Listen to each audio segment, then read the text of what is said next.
সম্মানিত দেশবাসী ও মুক্তিকামী ছাত্র জনতা, শহীদের রক্তের বিনিময়ে ছাত্র নাগরিকের অভ্যুত্থানের মাধ্যমে আমরা যেই ফ্যাসিস্ট হাসিনার পতন ঘটিয়েছি এবং একটি নতুন বাংলাদেশের আকাঙ্ক্ষা করছি, তাকে নস্যাৎ করতে বিভিন্ন শক্তি ইতিমধ্যে তৎপর হয়েছে এবং নানা ধরনের ষড়যন্ত্র এবং পরিকল্পনা করা হচ্ছে।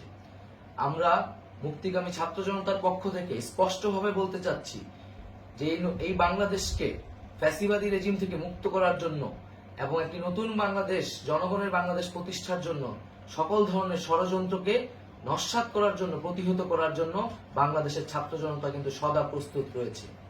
আমরা দেখতে পাচ্ছি নানান জায়গায় লুটপাট, সহিংসতা এবং সাম্প্রদায়িক হামলার মতো ন্যাক্কারজনক ঘটনা ঘটছে।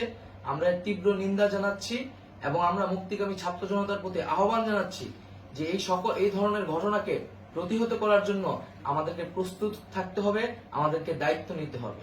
কেউ যাতে এই আন্দোলনকে নস্যাৎ করার জন্য এই ধরনের ঘটনা ঘটানোর সুযোগ না পায়, সেদিকে আমাদের সদা সতর্ক থাকতে হবে। আমরা আরো দেখতে পাচ্ছি যে রাষ্ট্রপতি গতকাল বলেছিলেন যে অনতিবিলম্বে তিনি জাতীয় সংসদ বিলুপ্ত করবেন, কিন্তু আমরা এখনো দেখছি যে একটি অভ্যুত্থানের পরেও এই ফ্যাসিস্ট হাসিনার জাতীয় সংসদ রয়ে গেছে। তাই আমরা ঘোষণা করছি যে আজ দুপুর ৩টার মধ্যে এই ফ্যাসিস্ট হাসিনার যে জাতীয় সংসদ, সেই সংসদের বিলুপ্তি ঘোষণা করতে হবে। যদি আজ বিকাল ৩টার মধ্যে এই জাতীয় সংসদের বিলুপ্তির ঘোষণা না আসে, তবে আমরা কঠোর কর্মসূচি দিতে বাধ্য থাকব।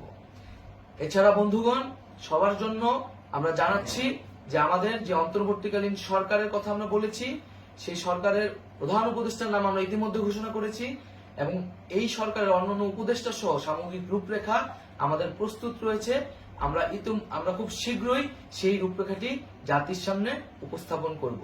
আমরা বাংলাদেশে স্থিতিশীলতা চাচ্ছি, সমাজে ন্যায় বিচার চাচ্ছি, সেজন্য কার্যকর পদক্ষেপ নিতে হবে এবং তার প্রথম পদক্ষেপটি হতে হবে এই জাতীয় সংসদ ভেঙে দেওয়া।